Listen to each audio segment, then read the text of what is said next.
પૂર્વ કચ્છમાં કાયદો વ્યવસ્થા અને સુરક્ષાને વધુ મજબૂત બનાવવા પૂર્વ કચ્છ પોલીસ દ્વારા બાંગ્લાદેશી ઘૂસણખોરો સામે મેગા સર્ચ ઓપરેશન હાથ ધરવામાં આવ્યું હતું. રેન્જ આઈજી ચિરાગ કોરડિયા અને પૂર્વ કચ્છ એસપી સાગર બાગમારના માર્ગદર્શન હેઠળ વિવિધ વિસ્તારોમાં સઘન ચેકિંગ અને કોમ્બિંગ કરવામાં આવ્યું હતું.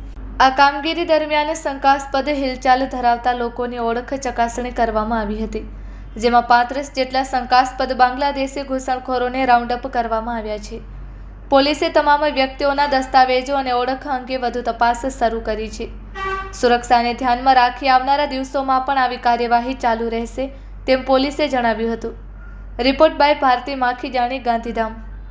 રાજ્યના ગૃહ વિભાગ તરફથી મળેલ નિર્દેશ અનુસાર અને માનનીય Shri border range IG sir Shri Chirag Kordiya સાહેબના માર્ગદર્શન હેઠળ પૂર્વ કચ્છ જિલ્લા પોલીસ દ્વારા ગઈકાલ સાંજથી અલગ અલગ એરિયાઓમાં સર્ચ કાર્યવાહી હાથ ધરવામાં આવેલી છે, જેમાં જિલ્લામાં રહેતા વિવિધ ગેરકાયદેસર બાંગ્લાદેશીઓ જે અલગ અલગ વિસ્તારોમાં રહેતા હોય એમને પકડવાની કાર્યવાહી ચાલુમાં છે.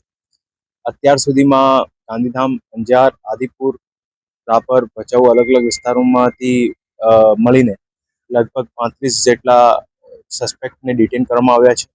એ લોકોનું વેરિફિકેશન ચાલુ છે. આ 35માંથી અત્યારે લગભગ 11 જેટલા બાંગ્લાદેશી ગેરકાયદેસર હોય એવું કન્ફર્મેશન થયું છે અને બીજા પણ જે લોકો પકડાયેલા છે એમનું વેરિફિકેશન કાર્યવાહી ચાલુમાં છે. એને સિવાય પણ જિલ્લા પોલીસની અલગ અલગ ટીમો જે છે એ અલગ અલગ વિસ્તારોમાં અત્યારે પણ જે છે કાર્યવાહી ચાલુમાં કરી રહી છે અને એ લોકો કામ કરી રહ્યા છે.